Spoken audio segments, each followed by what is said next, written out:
إن الحمد لله وحده، ونشهد أن لا إله إلا الله وحده لا شريك له، ونشهد أن سيدنا وحبيبنا وإمامنا ومعلمنا محمدًا عبد الله ورسوله وصفيه من خلقه وخليله. اللهم صل وسلم وبارك على النبي المصطفى الذي علم وهدى. اللهم صل وسلم وبارك على النبي المجتبى الذي ما نطق عن الهوى إن هو إلا وحي يوحى. ثم أما بعد، قال ربنا جل ثناؤه وتقدست أسماؤه ولا إله غيره: قل متاع الدنيا قليل والآخرة خير لمن اتقى ولا تظلمون فتيلا. أينما تكونوا يدرككم الموت ولو كنتم في بروج مشيدة. في هذا اليوم فقدنا أبا من آبائنا، وإن الحق على كل مسلم أن يقول في المسلم بكلمة حق وليس على هواه، فإن النبي المصطفى صلى الله عليه وسلم قال في الصحيحين البخاري ومسلم: من شهد له 4 من الرجال أوجب الله له الجنة. والشهادة ليست على الهوى، ولكن الشهادة ابتغاء وجه الله سبحانه وتعالى. من شهد له 4 من الرجال أوجب الله له الجنة. قالوا: و3 يا رسول الله؟ قال: و3. قالوا: و2؟ قال: و2. فقال روي الحديث: ولم نسأله عن الواحد. ما توحد الواحد، صلى على الحبيب. يعني معذرة لإخواننا المدخنين، معذرة، يعني كيف تصلي على النبي والسجارة بين يديه؟ كيف تذكر ربك ولا تذكر الله والسجارة بين يديك؟ هتقول لا إله إلا الله إزاي؟ هتيجي إزاي؟ مش عارف يعني. صلى على رسول الله. برضك السجارة للسفير وبرضك مش عايز يرميها. استمعنا منذ لحظات قليلة من أواخر سورة الزمر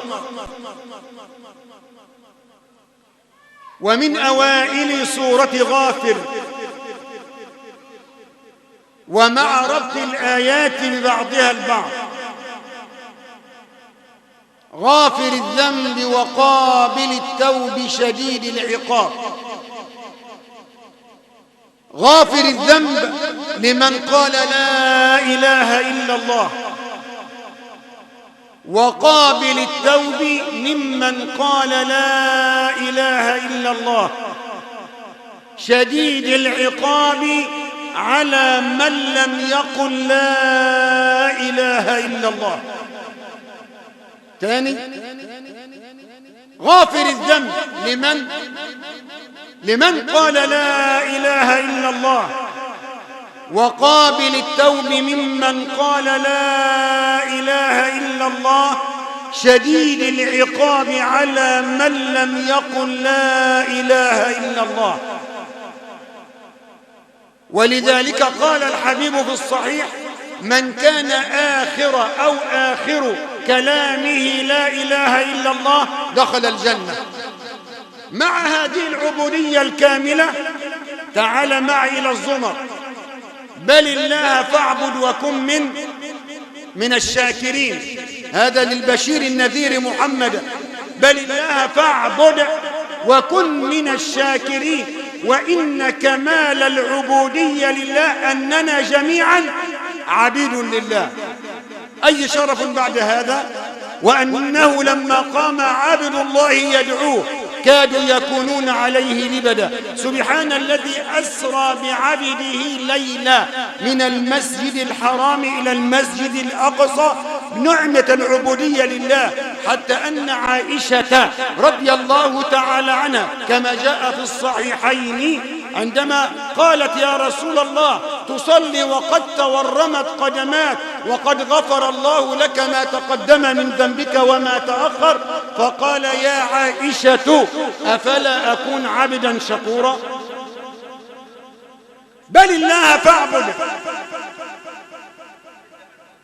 وكن من الشاكرين. كمال العبودية لله سبحانه وتعالى، وهي التي توصل العبد إلى الجنة. وأشرقت الأرض بنور ربها ووضع الكتاب وجيء بالنبيين والصديقين والشهداء. خلي بالك، كل ده أنت بين يدي الله. ووضع الكتاب وجيء بالنبيين والصديقين والشهداء في محكمة القاضي فيها هو الله. ووضع الكتاب في هذه القضية ووفيت كل نفس ما عملت. ما تهدى يا ابن توهوم. ووفيت كل نفس ما عملت العمل. ولذلك قال نبينا في الصحيح مسلم والترمذي قال رسول الله محمد إن الله لا ينظر إلى صوركم وأجسامكم ولكن ينظر إلى قلوبكم وأعمالكم. ووفيت كل نفس ما عملت. ووفيت كل نفس ما عملت. أولا أنت عارف إن كنت عامل خير ولا شر ولا حرامي ولا زاني ولا أنت العالم الحقيقة دي، ولا يعلمها إلا المجاهرين. بقى كل أمتي يدخلون الجنة إلا المجاهرين. قالوا من يا رسول الله؟ قال يبيت الرجل وقد ستره الله ويفضح نفسه. ده المجاهر. إنما في الفتن ماذا قال النبي؟ أمسك عليك لسانك وليسعك بيتك وابكي على خاطئتك. هذا موضع الكتاب. تعالى في أوائل ربع سورة الزمر قل يا عبادي الذين أسرفوا على أنفسهم لا تقنطوا من رحمة الله. نفس تتحسر على نفسها، ونفس تريد أن تكون من المهتدين، ونفس ماذا تقول يوم القيامة. نفس اسمع، أن تقول نفس يا حسرة على ما فرطت في جنب الله. أن تقول نفس يا حسرة على ما فرطت في جنب الله وإن كنت لمن الساخرين. أو تقول لو أن الله هداني لكنت من المتقين. أو تقول حين ترى العذاب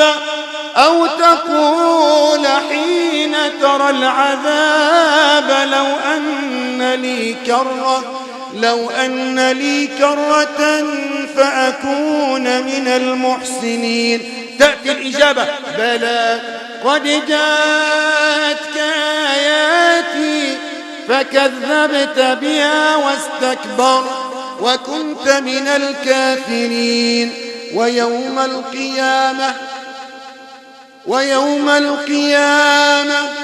ويوم القيامة ترى الذين كذبوا على الله وجوههم مسودة أليس في جهنم مثوى للمتكبرين. سلم يا رب سلم للنفوس. بعدها بقى وينجي الله كما استمعنا فضيلة الشيخ أحمد، وينجي الله الذين اتقوا بمفازتهم لا يمسهم سوء. عندما أقف مع الآيات في الزمر سبحان الله، قل أفغير الله تأمروني أعبد أيها الجاهلون.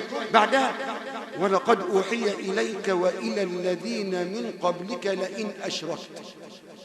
أقف مع الكلمة دي كده، لئن أشركت ليحبطن عملك، أي أن العمل لابد أن يكون خالصا لمن؟ لله، ليس فيه رياء ولا سمعة ولا ولا ولا. لئن أشركت، فما بالك أن الآيات للأنبياء ولرسول الله صلى الله عليه وسلم، لئن أشركت ليحبطن عملك ولتكونن من الشاكرين، بل الله فاعبد وكن من الشاكرين. معذرة، ولقد أوحي إليك وإلى الذين من قبلك لئن أشركت ليحبطن عملك ولتكونن من الخاسرين. من الخاسرين. هذا الكلام لمن؟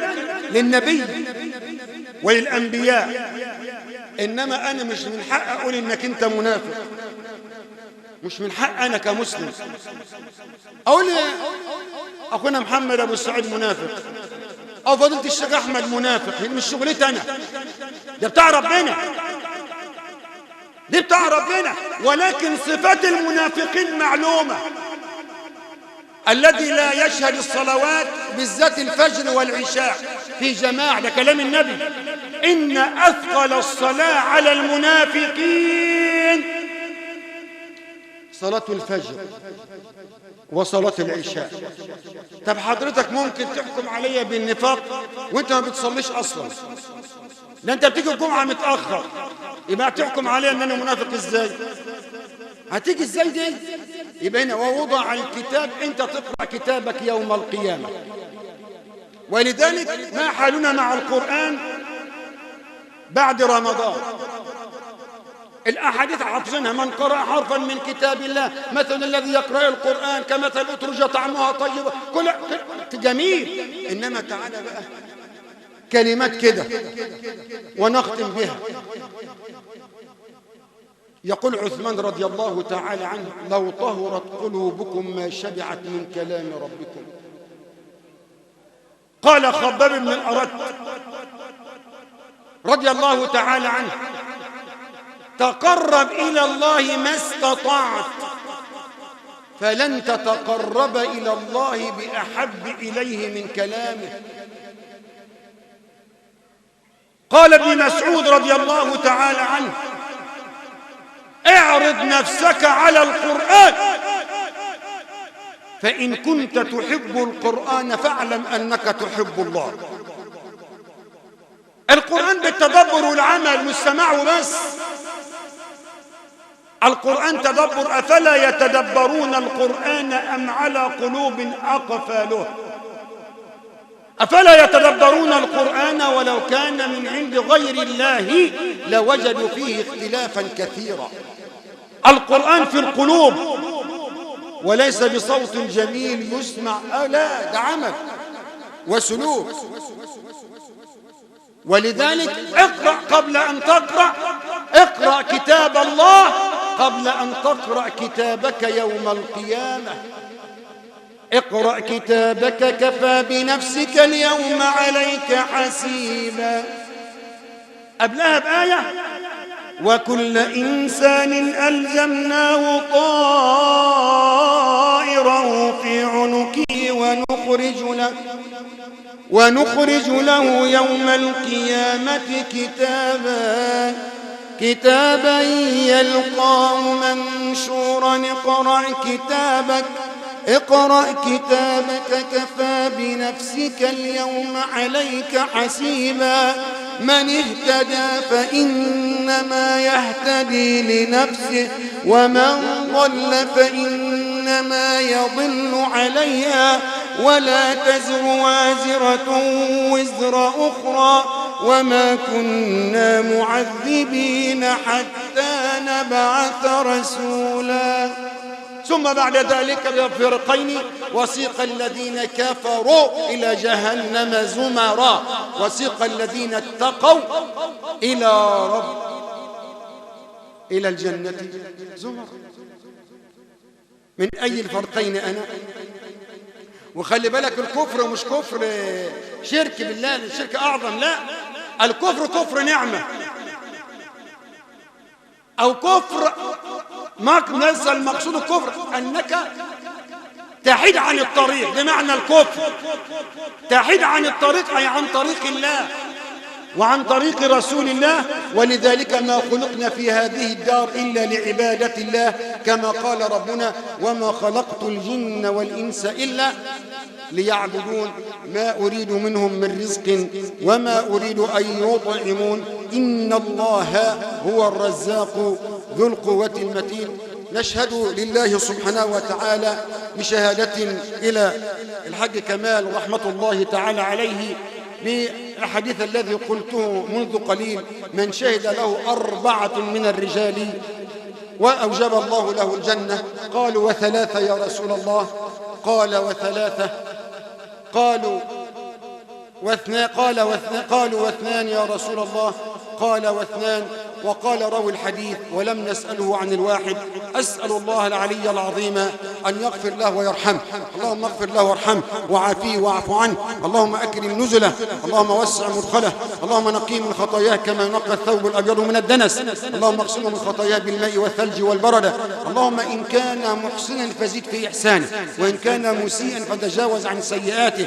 اللهم اجعل هذه الليلة من أسعد لياليه، اللهم اجعل هذه الليلة من أسعد لياليه، اللهم اجعل هذه الليلة من أسعد لياليه. اللهم اغفر له وارحمه، اللهم اجعل مرضه في ميزان حسناته، اللهم اجعل مرضه في ميزان حسناته. اللهم اغفر لحينا وميتنا وذكرنا وأنثانا وشاهدنا وغائبنا وصغيرنا وكبيرنا. أقول قولي هذا وأستغفر الله لي ولكم. سبحانك اللهم وبحمدك، نشهد أن لا إله إلا أنت، نستغفرك ونتوب إليك. والسلام عليكم ورحمة الله وبركاته.